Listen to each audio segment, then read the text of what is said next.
Welcome to the Sid City Social Club for Tuesday, September 15th. So I'm going to throw it over to Sid. Thank you, Mel. It is a pretty crazy week here in the US, and I don't know what it's like in the rest of the world. This country is being attacked from both sides, fires and hurricanes and craziness in Washington, which is, we've seen out the whole summer. I think it feels like fall. It feels like the autumn. That's great going. Congrats. We've done really nicely. And I think overall, I'm really, really pleased with you.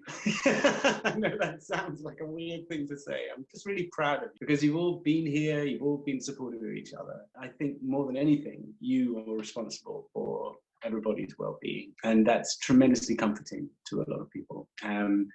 And a source of constant fascination to me. So we're just going to trundle through, see where conversations lead us. And please don't be nervous or worried about the conversation. And certainly don't be worried about being interesting, because you will find you are by mistake.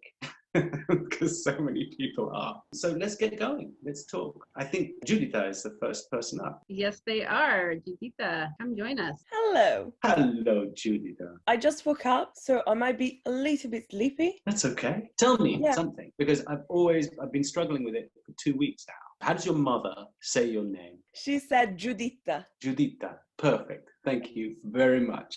Because people are saying Juditha, and some people are saying Juditha, but Juditha is perfect. Thank you. It's a beautiful name.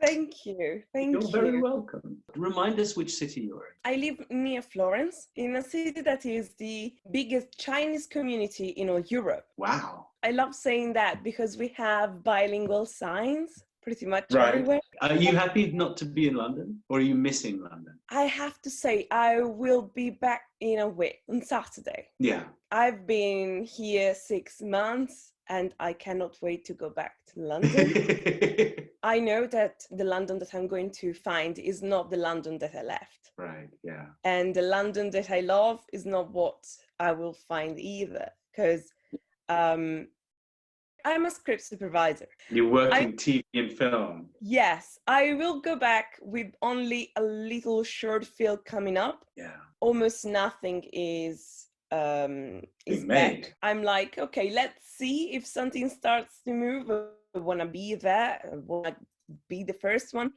But at the same time, the main reason I moved to London is the theatre presence there. Yeah. And the West End is pretty much closed right now. It's in all kinds of trouble. The situation there is a little bit worse rather than here in Italy. Yeah. For those of us who don't know what a script supervisor is, I'm going to very quickly describe you to them. It is easily the most difficult job on the set. It's famous for being the most difficult job. You are the right-hand person to the director, who will stop and talk to you about what they think the scene went like, and did you like the acting, etc., etc. You have to make sure all the continuity is perfect. You have to, if someone wears green socks one day and they're wearing red socks the next, and it's the same scene, you're supposed to notice where the teacups are. You have to take photographs of every table, every person, their hands, their face, their feet, everything. So it never changes. You also have to time all the scenes and make sure that all the numbers are correct for the editorial staff. You are the guardian of every scene, and you see it put through to the editor. Is there anything I'm missing? You speak about my job with the cleverest and warmest way. I feel, finally someone who knows what I'm doing. Oh, we actors know exactly what you're doing, because we come up to you after every scene and say, how were the words? Were they right? Did I get it right? Did I miss a line? And you go, yeah, you missed this line. I'm like, well, I'm okay with that. And if the director's okay with that, we'll move on. And you're like, okay, that's cool. So you're just the gatekeeper, the guardian of the script, which is about 5 times bigger than everyone else's script, because you have so many notes and colored pages in it.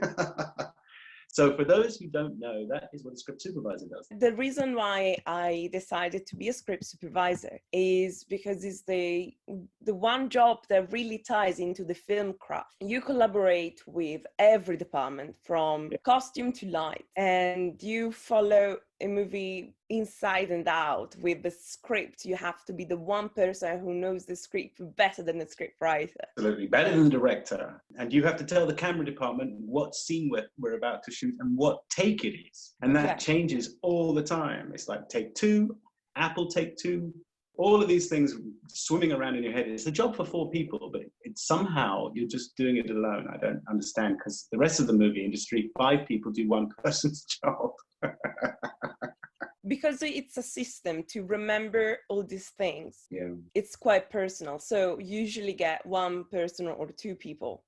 Lately, I've been also being like an assistant script supervisor for major movies that cannot deal with everything with just 1 person. Yeah. Also, 2 of the movies that I made last year are coming up. So at least I got that like professionally, some refreshment in say, look, finally I can show you what I've been doing. Yes, absolutely. With my fans and people. I hope you'll tell us when it happens, so that we can see these films and we can talk about them after. Well, one is next week. It's a movie called Enola Holmes. Maybe we'll get shortlisted for the Oscars and you will have to see it because you're part of the Academy now. Oh, that's true. I'll be able to judge it. One of the judges. But I'm quite excited to see some films because I don't go out, so it'll be great to have them all come to me in February. Will you just have to watch movies, or do you have to do something else? No, you just have to watch movies. And if you're going to vote, then you better watch them, as many of them as you possibly can, because if you missed one, your judgment is wrong. I'm used to it because I've been judged before at other competitions. Normally I have to see tons and tons of films to judge an actor, all sexes. I'm used to the discipline and have a technique for how I score actors, particularly. Can I ask you, I don't know if it's a private information, what's this scoring system for the Oscars? I think that everybody is allowed to come up with their own way of scoring. I have like 5 points for many different categories. What impact did you have on the story? How charming were you? How believable? What, was I excited by even bad or good person? Doesn't matter. Did you charm me? Technique. Did you have much to do? Because the amount of times I'm asked to judge an actor who really just comes on and says, I don't know, and goes. And I'm like, well, that wasn't very exciting, because it happens to be a famous person. They don't do anything challenging, especially sort of South American sitcoms and things where everybody is just sort of silly all the time. And it's difficult to give these people awards because they come on and they're like, and you really don't get a sense of who they are as a human being. So it's lots of different categories. Then I just add them all up. It's never accurate.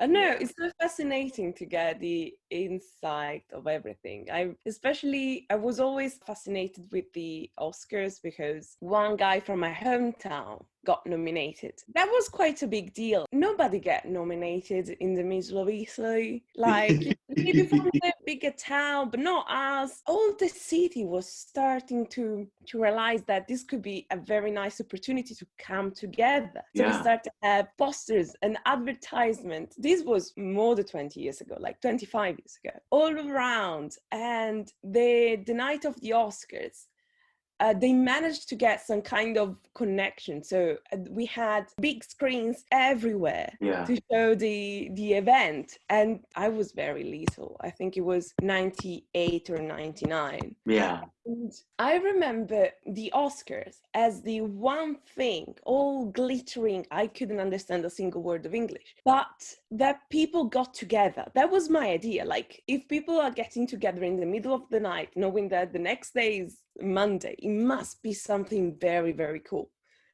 Even this being in the film industry, and obviously everyone is like Academy thingy. I work in something that doesn't get obviously a category in the Oscar. There is nothing about continuity. That's true. I hadn't thought of that. That's really bizarre. Yeah, but it's like I still look at that as something that got people together somehow, even with their controversy or their gossip talking. I have this picture of the Oscars as something that got people excited together. Yeah. And we managed to get 2 Oscars that night, my hometown, so we were quite proud of that. That's fantastic. Nobody can understand English. Everyone was trying to figure out what was going on. we started cooking, obviously, in the middle of the night. Absolutely. People were coming from their own home, bringing food for other people and sharing. When the guy who won, called Roberto Benigni, Of course. speaking in Italian, or even his English sounded like Italian. At that point, we were like ever so joyous. And maybe we were quite disappointed after other times I watched it, because it didn't have that glittery, flamboyant Italian presence. Either people with food. I know you're going to go back to London. How are you feeling? How are you doing? Because we've seen you all the way through and you always seem to be just fine. I am a bit overwhelmed, to be fair. Yeah. By this all keep going, pretending everything is fine. You need to count your blessings, because at the end of the day, my family is healthy. Sometimes I do struggle, to be fair, and thinking, especially because I've been with my family for 6 months now. After 9 years, we haven't lived under the same roof. Right. That is too much. I think it is. That's tough. Familiarity breeds contempt. There you go. Yeah. And it's sometimes nice to be somewhere else, because it's always a treat when you meet up or Skype, and it's like, oh my God, I should. My last month was shaped by the house I'm living right now. And I cannot wait to see how I will rebuild myself, or what kind of self I will find once I move from here. Well, we will find out, won't we? We all will, because you'll keep us informed like a journalist. This is my friendly support group. Yeah, keep us up to speed, Judith. And thank you so much for coming in. And thank you, but I don't know if you were here when I said thank you for the recipe book and all the hard work you did. It's just beautiful and a really, really touching gesture. Thank you. Oh, you're more than welcome. Thank you so much for this chat. Thank you. Your big kiss. We have a special performance coming up here. Look at this lovely family. Hello. I've never met Dad. He's here. Dad back there. It's good to see you. Yeah, he's camera shy. Yeah, he's camera shy. He's hiding behind he's you. camera shy. Yeah. Right in front of the camera. So they wanted to play a couple of songs for you guys. Oh.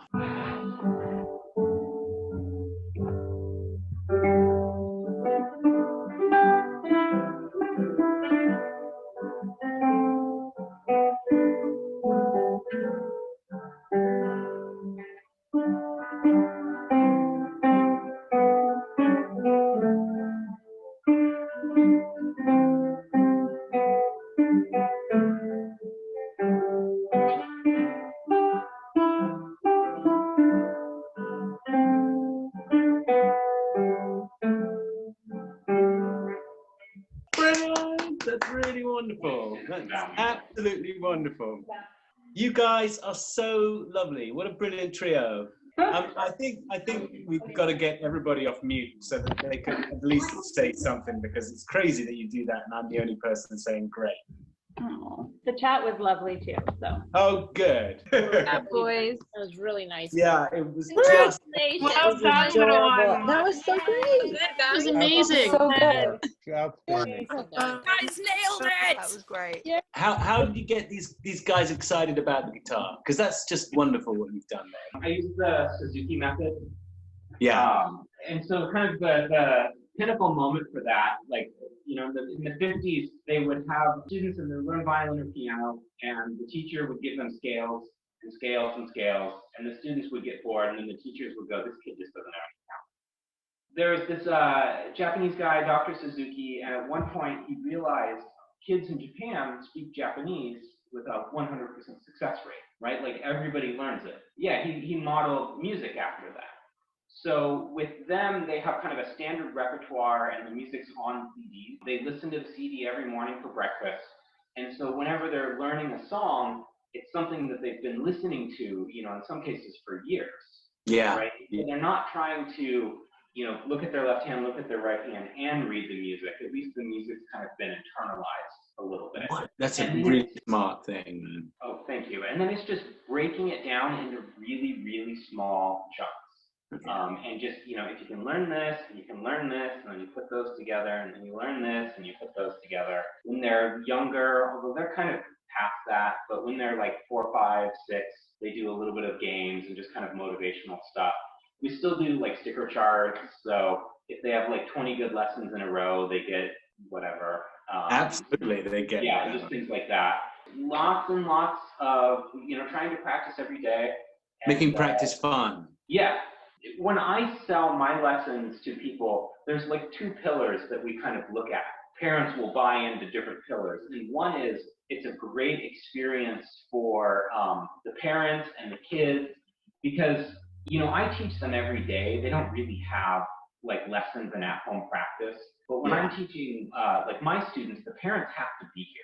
They can't just drop off a kid, go do whatever, come back, pick them up, and then send them to their room and expect them to practice effectively. Yeah. So what happens is the parent will take notes, silent, but they take notes, and they know what they're supposed to work on with their kiddo through. Yeah. So you get effective guided practice. I wish you'd been my music teacher. I really do. I did the violin and the piano, and I couldn't complete both because I spent the whole week waiting for my lesson, during which time I was supposed to practice this, that, and the other, scales, arpeggios, reverse, you name it. And I just didn't do it because there was something else going on. And I lived at school, so I had no parent looking over my shoulder.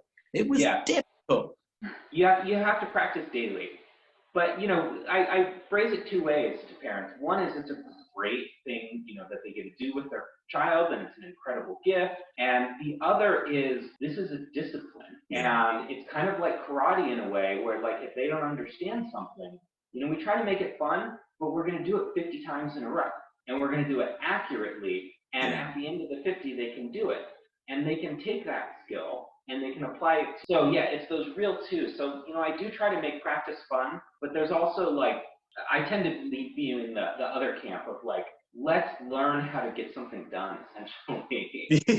So it's a bit of work too. That's just great. That is just great, Dad. I'm still calling you Dad because I still don't know.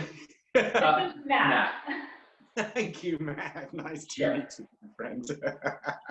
I mean, the beautiful thing about music, apart from anything else, it's incredibly complicated, which even the simplest song is incredibly complicated to translate that sound into a mechanical thing that you create yourself, whatever instrument you play. It's such a good thing for that complexity is such a good thing for us. It's a good complicated. And the other thing is, when you're getting it wrong, because you can hear it. It's very difficult to reach around the frets on a guitar. One of the things is we have to phrase stuff.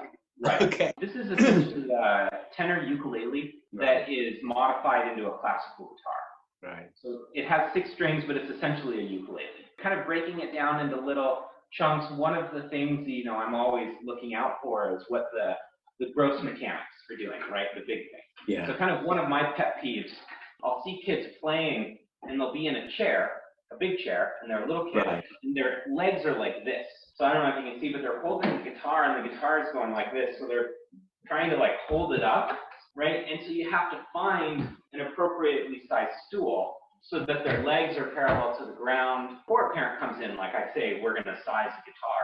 But if they say, hey, my uncle has a guitar, can he just learn on that? No. I mean, it just won't work. Yeah. I was prior a professional. I taught at the community college music history, and then I had a pretty large studio of people that I taught. And now I have 8 students, and that's it, no more. And during the day, I'm a real estate broker. Wow. Right. Of course. Have you watched those? Because I've watched these. I'm a bit of a geek. I watch the YouTube videos. It's like 10 killer riffs that sound easy but are incredibly difficult to play. I mean, there's a guy who breaks all these things down. It's really interesting. It's really very informative. He watches them. Yeah, Adam Neely's great on YouTube. It's very kind of like a theoretical, and he takes his theory background and applies it to current things, sometimes pop songs, sometimes intellectual property right lawsuits that are happening between artists, and kind of talks about, what does it mean, and what is patentable, and, like, what are they suing over, and how are these risks related, and things like that. What would you recommend to about 100 people listening right now Renee mentioned once, you really like Sibelius 5, don't you? Yeah. That's a stunner. Okay. Yeah. Sibelius Right. 5. So we're in agreement on it. It is. It just takes you on this romp, and you just listen to all this quiet stuff, and then it just suddenly builds, and it just goes, boom! Off we go, guys. We're at the races. Yeah, it's a beautiful piece. I'm trying to think of what else I've been listening to. I kind of have a long day, so sometimes the recall's not. Is there any rock that you're excited by right now? I'm excited by the kids. I really loved Billie Eilish a couple of years ago, last year. It sort of encapsulated all that teenage angst for me, and also identity and all that stuff. And there's a guy called Youngblood, and he also writes about identity confusion. And I find that really fascinating, especially among youngsters right now. I've always been a big Arcade Fire fan. Oh yeah, I love Arcade. And The Suburbs is just beautiful. Reflector is just beautiful. I've been kind of reading the lyrics for Reflector. Some of that stuff's really great. We should be swapping a lot more music as well as recipes. Yeah, and then the other, like more on the classical side, Giorgio Ligeti. I've been listening to a lot of his stuff lately. And I don't even know who that is. Isn't that amazing? I mean, it's not amazing at all, but I'm shocked. He did some choral works that were featured in 2001: A Space Odyssey. I was a really lucky kid, I'm going to boast right now, because I had a stepfather who was very connected into the music world. So he raised money for orchestras and stuff. But one of his closest friend was a conductor called Sir George Schulte. And he's not alive now. George Schulte was the head of the Chicago Philharmonic, this artistic director. And he had a great rivalry with another conductor called Herbert von Karajan. The Chicago had the best brass, apparently, and Vienna had the best strings, and they always duked it out. And we went on holiday with him very often to Italy. He had a lovely place in a nice area called Rocamare. As a kid, I remember being really amazed at peeking round to his study and watching him open a score and with a stopwatch and just begin. And then he stops, and then he's got the whole thing in his head, and then he times it, and then he's back. And this was Bela Bartok he was doing, because I looked at the cover when he walked out to get a sandwich. But that was quite an amazing experience. I've always been really close to music. And one of my favorite things to do in the world, which I don't do very much now because I'm married and my wife would think I'm really weird. I like to switch off the lights. I like to have a glass of wine and play something like the Berlioz Requiem. If I have the score, which I had in England, I had the score to the Berlioz Requiem. It would just be, I don't read music, but I follow it because I was a chorister for years. And it's just so amazing because you know how many they've got 3 choirs and 6 string sections or whatever. Listen, I can't thank you enough for having the courage to get on camera with us. And I know you had a good reason this week. Hopefully you come back because we mind listening to some more guitar stuff, either from you or from your brilliant little trio. Okay, sounds like a plan. Thanks, Matt. You've been Thank you. Thank you, Renee, for introducing him. And thank you, wherever Michael and Jake are. Thank you, guys. You've been brilliant. Thank you. Thank you, Renee. Thanks, everybody. What a Boy, treat. The chat's going crazy with music Well, recommendations and good. yes, and applause. All right, we are going to chat with James Hall, who has a couple of pretty interesting hobbies. Hi, James. How you doing? Good as can be. It's kind of strange, but Great. Where are you? Where are you? right now I'm just outside of LA.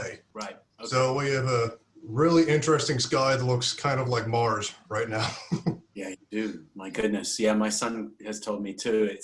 And he's got he paints houses outside, and he's like, he comes back and he's just coughing the whole night. I thought it was rough because I'm kind of used to that to an extent, just because at the last job I had in the San Francisco area, it was doing architectural glass. So we're using 1,200 pound graphite molds and pouring half a ton of molten glass and lifting it up. So we're breathing graphite and smoke and just glass dust constantly. Although it does make me stay inside a little bit more. I kind of figured my lungs have taken enough punishment. So yes, absolutely. And are you a weaponsmith? Are you an armorer? Not entirely. Well, I was curious about metal work, so I grabbed some scrap wood and metal from my last job in the metal shop, and oh my goodness, actually rather beautiful. I can see that, absolutely. It weighs half a ton, so I'm not sure how functional it really is, but... What's it called? It's a Japanese knife of some kind. What is it called? I think it's a Tonto. Wow. It was beautiful, man. But the box is beautiful. The sheath is beautiful. Honestly, I love woodworking more than anything about that particular project. So my mom bought me clay when I was a kid, and my dad taught me how to carve wood. So both of those are always good fallback therapeutic things for me. Absolutely. And there's some of the things in the background of your screen, are they things that you've made or collected? Sort of. The swords are collected because I'm an enormous nerd. So if there's there's Conan swords there and a Highlander one and Lord of the Rings and multiple Legend of Zelda things sitting around. So it's this completely ridiculous armory in here. It is. It's wonderful. It's the kind of thing that everybody loves. Happily, my wife she's very nerdy too. The Sting, that's actually her sword. So. Okay. Right, okay. The Maisie has in Game of Thrones, it's like the needle or the pin. My friends have lent me like the Blu-ray of Game of Thrones, and I've been meaning to catch up a little bit. But haven't you seen Game of Thrones? I haven't seen all of it. I've seen the beginning part. It's one of those shows that I thought, okay, I'm going to sit down and watch this. And then all this ridiculous stuff happened, and then time kind of got away, and so. I love to hear someone say time got away during this COVID moment, because it hasn't got away from me at all. It has given me a little bit of opportunity to catch up on trying out projects. Like that I tried metal casting while I was sitting here. It was like, we moved to find better jobs. And right when that happened, COVID hit. So all of a sudden applying to jobs was out of the question. Absolutely. It's been nonstop since then. It did that, then I got a phone call immediately saying that back home in Florida, my father had fell, and I went down there to try to convince him, okay, come back and live with me and my wife. Yeah. I was able to get into the hospital, and I was there when he died instead. So we got to clear out his apartment, sell a condo from 3,000 miles away. So it's just been kind of one thing after another. Honestly, like watching TV, really particularly Star Trek, is extremely helpful. And therapeutic. It is, and it's great because shows like DS9 especially help out. Like the episode where Tony Todd plays Jake Sisko as an adult, and he's jumping through time, and at the end of it, he realizes, well, how lucky he is to have his dad for his whole life. And I thought, it's like, okay, yeah, I needed to see that. Yeah, you did. I mean, this is pretty recent. I'm really sorry. That's tough. I mean, that really is hard. It's something that, stuff like that, it's difficult, but I know it's stuff that happens. And you just kind of remind yourself, well, how would my parents want me to continue living? Yeah. Who did they raise me to be, kind of thing. So, okay. Absolutely. I always try to remind myself of just the same thing. That, I mean, some people have some really tough stories, and that, unfortunately, is one of the toughest. To have moved away and to have moved out of reach of the man who brought you up. I figured at the least I got to be there for my dad. I didn't get that with my mom, so I was just grateful for that. So I thought, okay, well, I was by his side. Yeah. To me, it's like, it was going to happen, so if it's going to happen, at least I got to be there. And when I get back, I just kind of fell back into sculpting. I decided to play around a little bit with metal casting more. That experiment ended up with the crest of Moog and the Mandalorian Mudhorn symbol cast in metal. Beautiful, man. I mean, they're really gorgeous. You must spend hours polishing those, let alone forming them, let alone carving. It's a little bit of everything, because you sculpt it, then you mold it, then you cast it, and then you have to clean it up. Yeah, and you sit there polishing metal. And I mean, typically I work with clay. I make all sorts of different little busts, just because I'm the guy that would go to the comic book store, see the collectible statue, realize he couldn't afford it, and then just went home and would make one. So, oh my goodness, that's fantastic, Jeffrey Coons. Yeah, wow. I actually got to meet him at a convention and sign the Brunt statue. Brilliant. That's really brilliant. Oh my goodness. And does your wife share the same passion for this sort of stuff? Is she also a craftsperson, an artist? Oh yeah, she's an illustrator, and she is just nonstop. She does these amazing watercolors. She keeps going back to school and getting certified and more and more. She's taking this opportunity to teach herself Japanese and to take digital classes with Berkeley. Did you find that out when you were in your early days of flirting and getting to know each other, that she was this really cool illustrator? Did she find out that you were this really cool craftsman as well?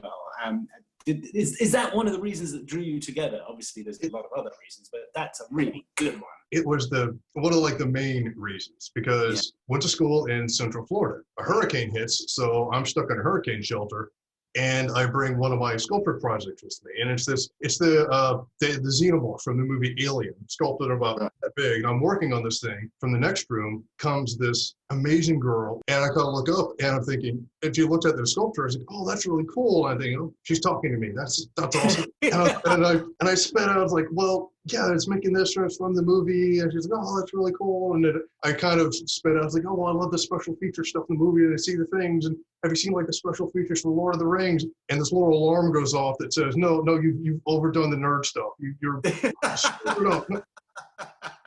And her eyes get huge, and she's just like, I love Lord of the Rings. And I find out that she's turned her dorm room into Lothlorien. So we spend the next 20 hours just talking while the world was blowing down outside of us. That's amazing. Do you have like a garage? Because you need to work with some heat. Like, this can be done with lead-free solder, and you can melt that on a stovetop. When you pour it out, it's sturdy.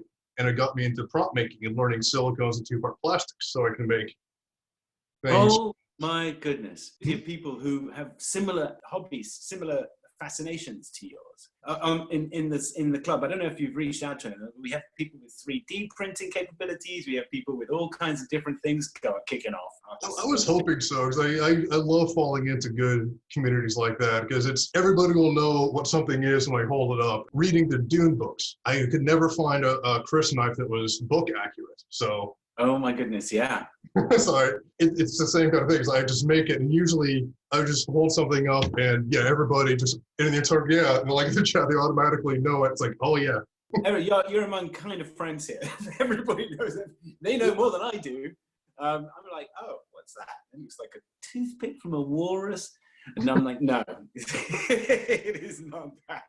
Wow. I'm one of those guys that will just carve stuff and end up making things. And I found out that if I go to a convention, it strikes up a conversation with whoever I'm getting an autograph from, because I went to see Michael Dorn. I brought a picture of pumpkin that I'd made. Oh my goodness. They'll immediately talk to you. It's like, oh, that's cool. How do you So, oh, you're not kidding. That's one of the most ridiculously cool things I've ever seen. A pumpkin, it looks like it's made of clay, not pump.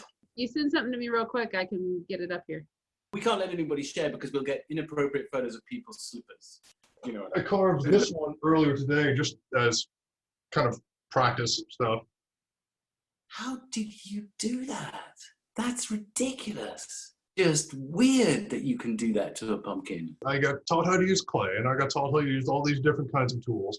And all of them kind of combined, I found out, well, hey, if I sharpen this clay tool, I can carve into a pumpkin. Oh my goodness. Will you please come back and show us pumpkins when you get right into the swing of it? Because you've got, 5 more weeks before it's pumpkin time. I'm already carving stuff now. You are just crazy talented. You're bordering on unnecessarily talented. For a show that I thought was coming up and ended up getting canceled, I did try out one brand new thing, but I never had the time, because I wanted to, this is just scrap bits of metal that I got from a hardware store and cut and bolted together. A lot of time with metal shears, but I wired it, so. Oh my goodness. I wanted to try robotics, and I never have. And I figured, why not? That is amazing. That's just creepy, but it is actually amazing. I mean, it's really amazing. There are some people in this social club who you will be able to confer with, and you'll be able to swap ideas and workarounds to problems, because there are people who are doing stuff just like you, or just one element of what you do. I hope they reach out to you and you reach out to them. Thank you very much indeed. It's been a real pleasure watching you tell us about this stuff and seeing your crazy room.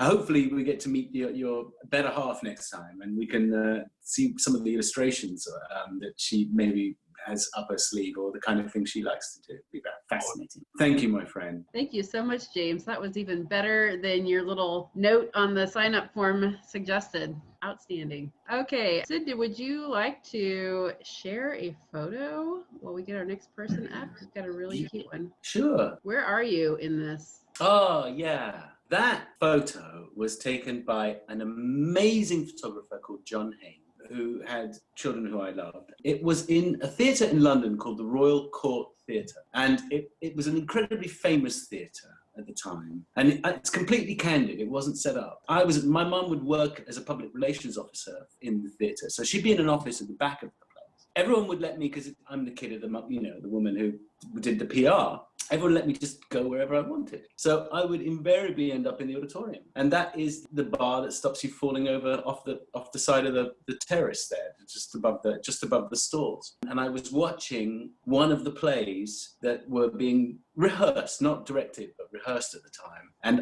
I even remember some of the plays that were being rehearsed. I remember there was one called The Changing Room, and it was about a group, and I remember it really vividly because it was a group of actors pretending to be rugby players. The whole show was set in the changing room off the pitch. So there they were, all changing, and I was probably going, this is kind of wild. All these men just changing on the stage.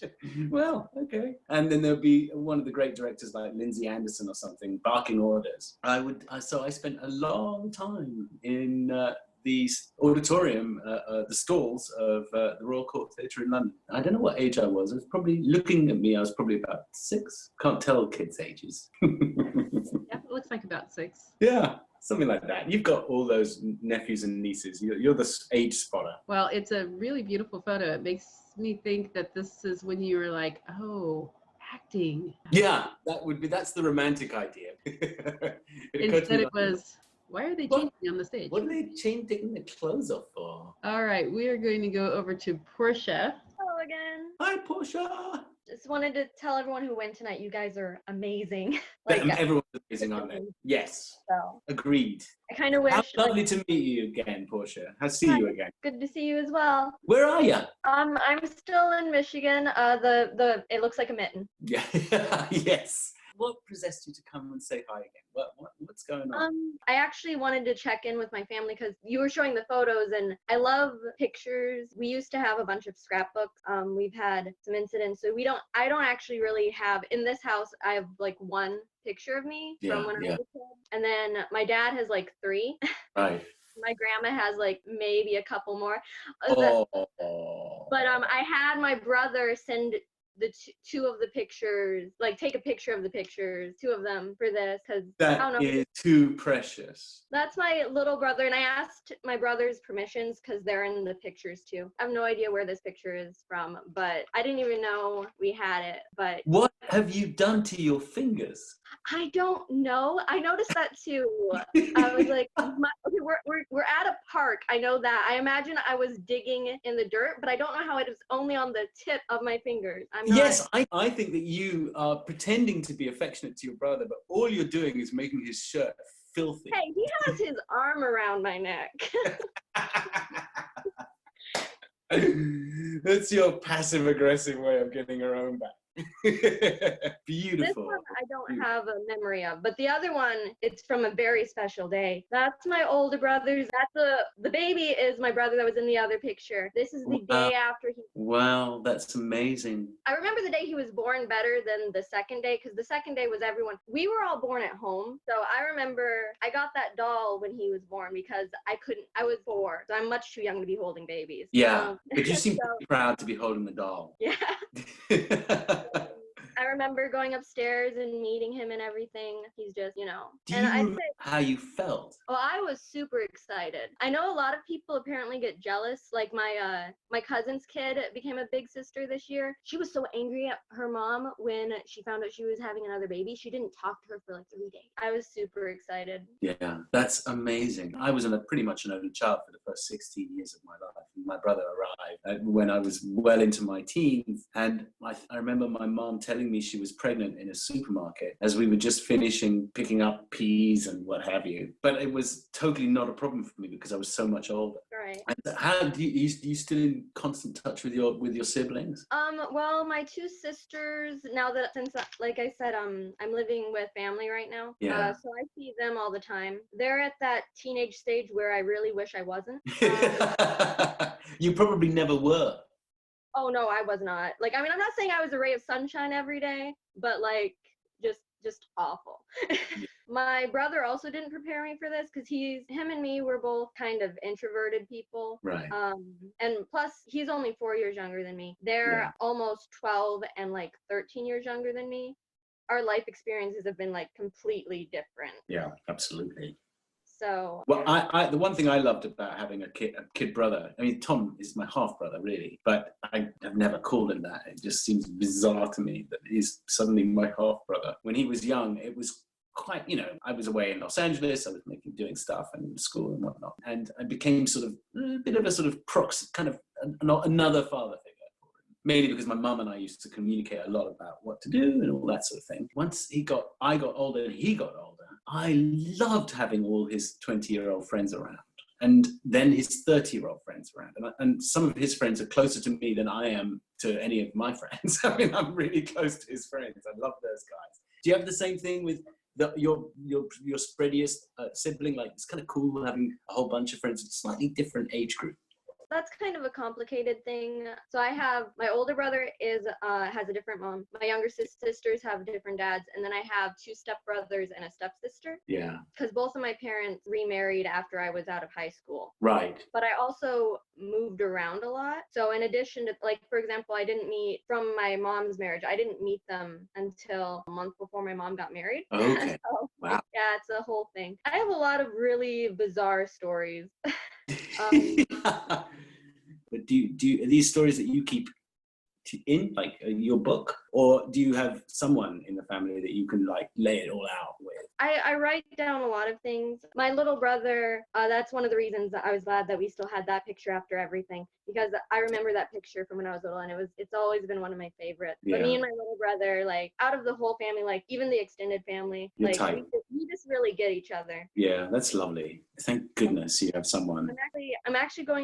I'm hoping to visit him next month, and if I do, would it be okay if I tried to speak with you while I was visiting? I think. Are you kidding? I don't know if he. Are you out of your mind? It'd be so special. It'd be terrific. You've already talked him up.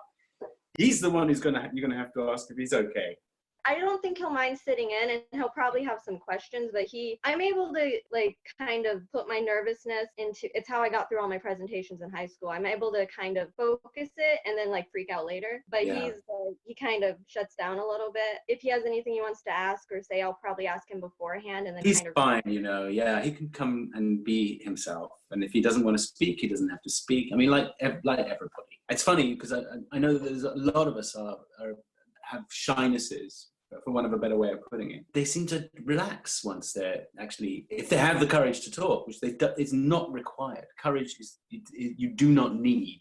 You're welcome to stay completely with the screen off, the microphone, everything off, and just listen to this like a radio show. But if you do feel the need, the pluck up the courage to go, I'm gonna have to talk, then I think everybody so far has been pretty chilled, pretty relaxed after a couple of hectic minutes starting off. So he'd be very welcome, and we'd chat a lot about it. What is your absolute favorite thing to do, even if you can't do it right now during COVID? Like I said, I'm kind of an introvert, so I do almost everything by myself. Yeah, that's fine. That doesn't exclude.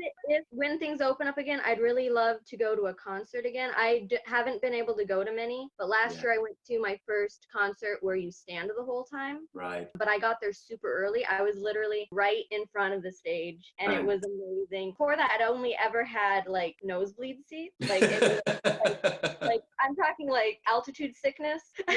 Yeah. And so it was amazing to be that close, and it was a great show. Also, I noticed how everyone was behind me. As a short person, I know you can't see that I'm short, but I'm 5 feet tall. I look behind me and I'm like, if I was like 3 people back, I would see nothing. Yes, you completely got that right. So you're going to have to go somewhere that you know you're going to be there 3 hours early, so you can actually get in and have the maximum view of the whole thing. Was it a rock concert or?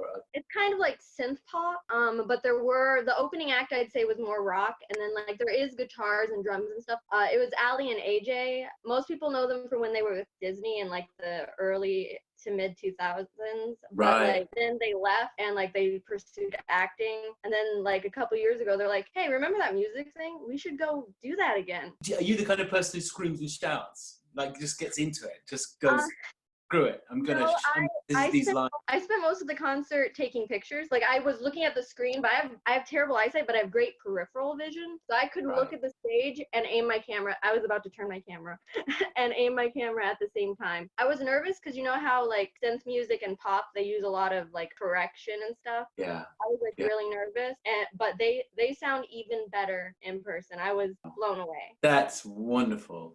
Is there anything you've seen in the social club, someone's hobby, a thing, what they do that's inspired you to go, I might be able to try that once this clears up? Or I do that too, and now I maybe should do a bit more of it. You write. I actually haven't had anyone read anything I've written in like 8 years. Yeah, fair enough. I have a friend who, like, I don't really have anyone in my life who reads. Yeah. I don't want to be rude, but you do have quite a lot of people in your life now who read. Yeah. I know. I had a friend who actually, like, she was really supportive about it, but she got married and has 2 kids, and I feel terrible bugging her about it. But, well, if you feel like it and you think you could handle the criticism, because someone might actually say, this is pretty decent, or they might go, I can help you with this. Then put something up and let something that you'll just go, that's pretty safe. That's not a minefield that exposes me as a human being to the whole world. We have a lot of very, very talented writers, and it goes to follow that we have a lot of talented readers. That would probably be a smart thing, and it might make you go, wow, I might be able to do a bit more of this. Portia, I just think it's such a pleasure to talk to you every time. Thank you so much for coming back. Please, please, please come back with your brother. And I will remind him of this photograph that you've shown us. And I know he knows we've seen it. And maybe we'll see, maybe he'll want to chat. We'll see. Thanks, Portia. But I'll let him know. All right. Thank you, Portia. Stay safe. Thank you. We're going to head to our last guest for this evening. It's Jonathan. I can hear you loud and clear, Johanna Ann. Thank goodness. Sorry, I'm a little nervous right now. Don't worry at all. What shall I call you? Shall I call you Sid? Absolutely. Anything you want, really. And there's no, you probably won't have to refer to me as anything. But if you want to ever say something about me in the third person, absolutely call me Sid. Thank you so much for having me. This is my first time on. I'm thrilled. How are you? I'm good. I'm really sorry. Sometimes my internet is bad, so just be patient if it cuts out. Thing I would have asked if you were like going, I would have asked you to turn your camera off anyway, because it just gums everything up. Well, actually, I have a funny story about my webcam, and it's not off for the internet. It's off for a completely different reason. Yes, please. Okay. Computer, like a few weeks ago, the webcam light, it flashes every time it's in use, right? Yeah. Well, it kept flashing even though my webcam wasn't on. And so I got really nervous because I thought like there's hackers or something that was trying to access my computer. I went and ran some antiviral and stuff like that, and well, nothing turned up. So I went into a technician's office to try to arrange the circuitry, try to find out what's going on, if it's a glitch in my computer, if there are actually viruses or something trying to get my face for whatever they need it for. But the technician, he wasn't really good. I'll just leave you with that. Okay, all right. And basically, he put in the screwdriver to take the monitor off so he can get to the circuitry underneath. Yeah. But when he was doing that, his screwdriver accidentally chopped off some of the webcam wires. So now my webcam doesn't work anymore, and I have to pay money to get it fixed, and I don't want to do that. So he fixed it. I guess he did, but that's why my webcam doesn't work. Oh, I'm so sorry. What a nightmare. And yes, you should genuinely be concerned if the light's flashing. That is an absolutely non-cool thing. And I'm sure all the actual technicians here, and of which there are a few, will be like, yes, that's something you should worry about. I'm going to get someone who's actually got some good advice to give you the good advice, because I'm not the technician. I'll be giving you some piece of rubbish. Whereabouts in the world do you live? Well, I live in Southern California area. Oh, wow. And you're probably too far south to be massively affected by these particular the fires up in the north and into Oregon and Washington State, but you probably have your own set of troubles. Yeah, it's definitely overcast here. It's pretty moody. And my mood is kind of affected by the weather. I'm kind of moody, but that's okay. Do you have a reaction to spring and fall and those things? Well, in my area, there's only like really two kinds of seasons. There's like the really, really, really hot season, and then there's kind of like the cold and rainy season. Right. California doesn't really have a large variant of seasons that like, I completely agree. In the world. I mean, I lived in Los Angeles for about 10 years back in the 90s. Because I grew up in the UK, where we have really clearly defined spring, summer, autumn, winter, even if we have them all in one day sometimes. It really got to me that I didn't see seasonal changes, that it didn't get colder and then hotter, and I couldn't look forward to summer and all of those things. So those things are, you obviously like the predictability of the weather. Mm-hmm. Well, the reason why I came on today is because I have something really exciting, like an interesting hobby of mine to share. Oh, that would be wonderful. And it's about analyzing science and like stuff like that in Star Trek and other science fiction. So I do mainly Star Trek, but sometimes I try to look at Doctor Who or Star Wars and other stuff like that. And I try to figure out why this happens, why there's that anomaly, and it's pretty fun. That's my main hobby. And do you feel that you can do that with something like Star Wars, which isn't really sci-fi? Well, yeah, you can do that. And I have a trick. I have a little trick that helps me do it, and it's sort of like a template. I really wanted to send this photo to you because I kind of made this for Star Trek. I wanted to discuss my little trick that makes this stuff work. Right. So there's periodic table, right? It's like anytime you look around you, there's everything that you can see, touch, smell, whatever. You can get that down to a certain level where it's all on one chart, and that chart is the periodic table. Every single, you just break up this and that, and sorry, I get excited when I talk. I'm kind of like this is great. I'm on board. I love this stuff. At the smallest atomic scale, everything, all those atoms fit into a periodic table, and it's all categorized there, and it's really easy to access and stuff like that. Yeah. There's actually a more fundamental version of the periodic table than the periodic table. Wow. It's called the standard model of particles. And so atoms have they have 3 particles. They have protons, neutrons, electrons, but they're actually composed of 3 elementary particles. Are electrons still, those are technically elementary particles. Yeah. And then there's also quarks. So up quark and down quark, not bartender quark though, that's completely different. Yeah, okay. But there's way more particles. There's like 17 or something.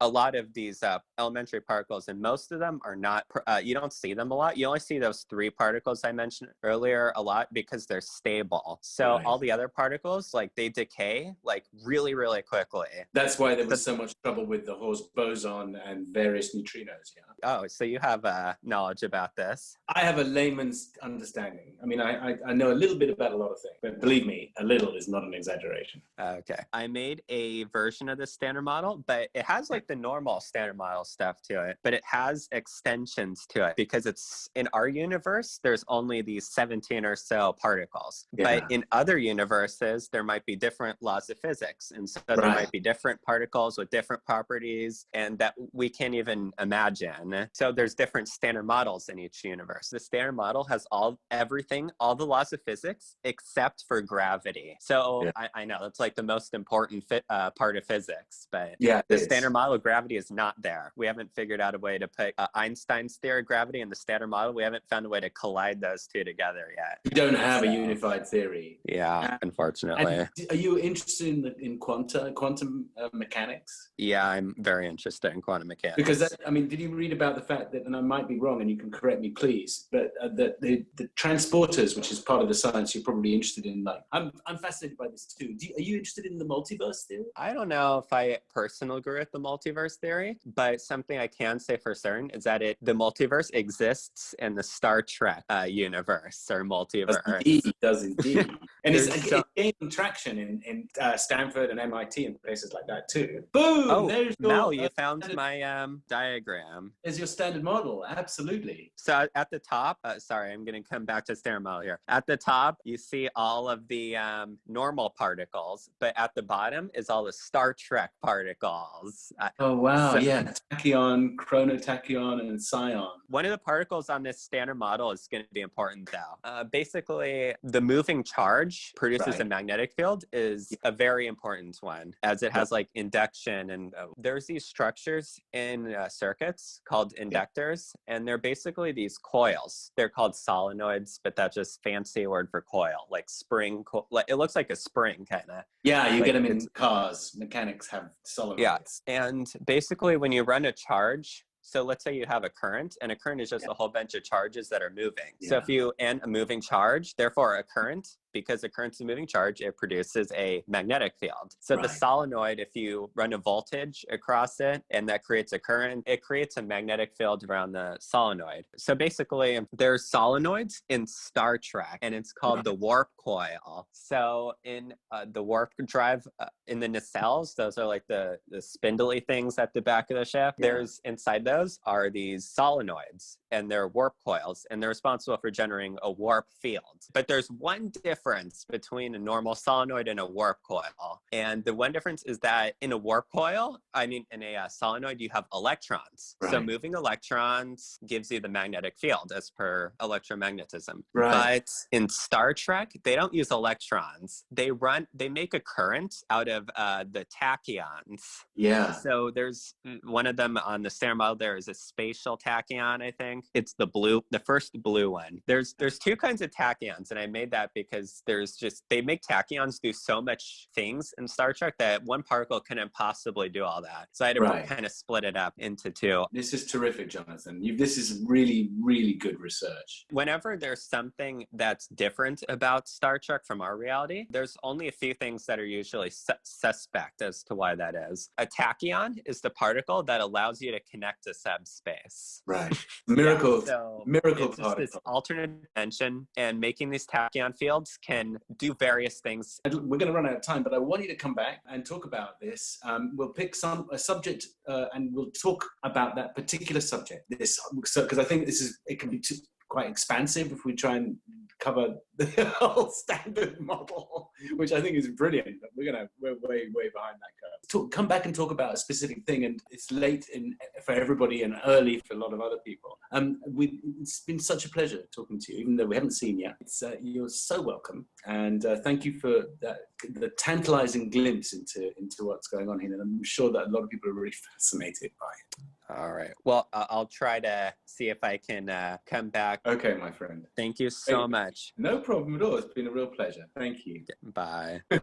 Jonathan, I'm going to shoot you an email in a few minutes to talk about how we can share your work with everybody. So in the meantime, that's a wrap for tonight, everybody. Thank you so much for joining us. A special thank you to Steve Boys, Michael and Jake. There's definitely a couple of Beatles in the mix. Yes, thank you to everybody who shared all of your amazing things that you're doing and interested in. And we'll see you next time.